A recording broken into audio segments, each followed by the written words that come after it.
આજથી શરૂ થયેલ ચૈત્રી નવરાત્રિનો યાત્રાધામ અંબાજી ખાતે વિધિવત પ્રારંભ કરાયો હતો। આજથી શરૂ થયેલી ચૈત્રી નવરાત્રિનો યાત્રાધામ અંબાજી ખાતે વિધિવત પ્રારંભ કરાયો છે, જેને લઈ માતાજીના મંદિરમાં વહેલી સવારથી જ યાત્રિકોનો ભારે ઘસારો જોવા મળ્યો હતો। ચૈત્રી નવરાત્રિના પગલે મંદિરના સભા મંડપમાં ઘટ સ્થાપન કરવામાં આવ્યું હતું, જેમાં આજે મુખ્યમંત્રીના ધર્મપત્ની હેતલબેન, તેમના બહેન તેમજ પરિવારજનો ખાસ આજની ઘટ સ્થાપન વિધિમાં જોડાયા હતા। આજે આ ઘટ સ્થાપનમાં 7 પ્રકારના અનાજ મિશ્રિત અનાજના ઝવેરા વાવવામાં આવ્યા હતા। આમ તો આસો અને ચૈત્ર માસની બંને નવરાત્રિનું વિશેષ મહત્વ સમાયેલું છે। આજે શરૂ થયેલી ચૈત્રી નવરાત્રિ દરમિયાન શુભ મુહૂર્તમાં મંદિરના મુખ્ય પૂજારી ભટ્ટજી મહારાજ અને અધિક કલેક્ટર કૌશિક મોદીની ઉપસ્થિતિમાં આ ઘટ સ્થાપન વિધિ કરવામાં આવી હતી। આ ઘટ સ્થાપનમાં વાવવામાં આવતા ઝવેરા 9મા દિવસે ઉગતા જોઈને ખેડૂતો માટેનું વર્ષ કેવું રહેશે તેનો પણ અંદાજ નીકાળવામાં આવે છે। ઝવેરા મોટા થાય તેટલો મોટો વિકાસ થવાની માન્યતા આ ઘટ સ્થાપનમાં સમાયેલી છે। એટલું જ નહીં, આ નવરાત્રિમાં પૂજા અર્ચનને મંત્રનું વિશેષ મહત્ત્વ સમાયેલું છે ને હિન્દુઓ માટેનું આજથી નવા વર્ષની પણ શરૂઆત થાય છે। જ્યારે આજે અંબાજીમાં આજે પ્રથમ નોરતે દૂર દૂરથી આવેલા શ્રદ્ધાળુઓ સવારની મંગળા આરતી કરીને ધન્યતા પણ અનુભવી હતી અને સાથે વિશ્વ કલ્યાણ માટે સંકલ્પ કર્યો હતો। અરવિંદ અગ્રવાલ, ZSTV, અંબાજી।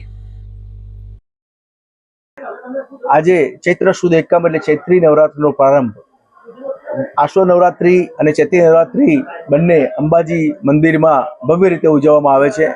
ચૈત્રી નવરાત્રિના પ્રારંભે આજે મંગલા આરતીમાં મોટી સંખ્યામાં માઈ ભક્તો હાજર રહ્યા હતા।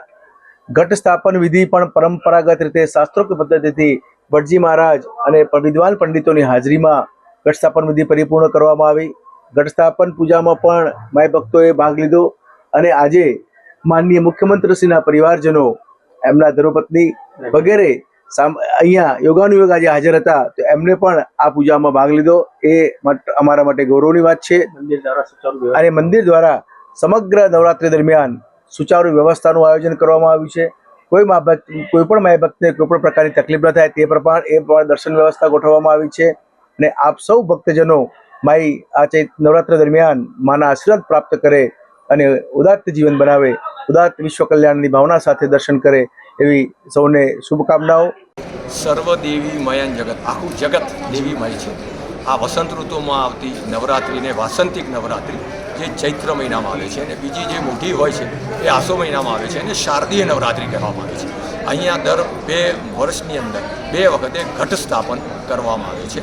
આજે પણ અત્યારે માતાજીનું ત્યાં આગળ સન્મુખ ઘટ સ્થાપન કરવામાં આવ્યું અને ઝવેરા વાવવામાં આવ્યા। એ અષ્ટમી સુધી રહેશે અને પછી જે ઝવેરા થશે એ ત્યાં માતાજીનું અહીંયા હવન થશે, એની અંદર ઊંઘવામાં આવશે અને બીજા છે એ માતાજીને સન્મુખ ગોખની અંદર પધરાવવામાં આવે છે। એક અહીંયા જોરદાર પરંપરા છે, અષ્ટમી સુધી જ હોય છે, નુમના દાડે તો પારણા હોય છે એટલે એવી એક અહીંયા પરંપરા છે। એટલે માતાજીના આ જે ચૈત્રી નવરાત્રિ છે એની અંદર માતાજીના એમ કે ભાઈ વિશેષ પૂજા અર્ચના ચૈત્રમ અને આસોમાં વિશેષ પૂજા અર્ચના અંદર જે કરવામાં આવે છે। માતાજીની 7 દિવસ અલગ અલગ સવારી અને અલગ અલગ સ્વરૂપ હોય છે।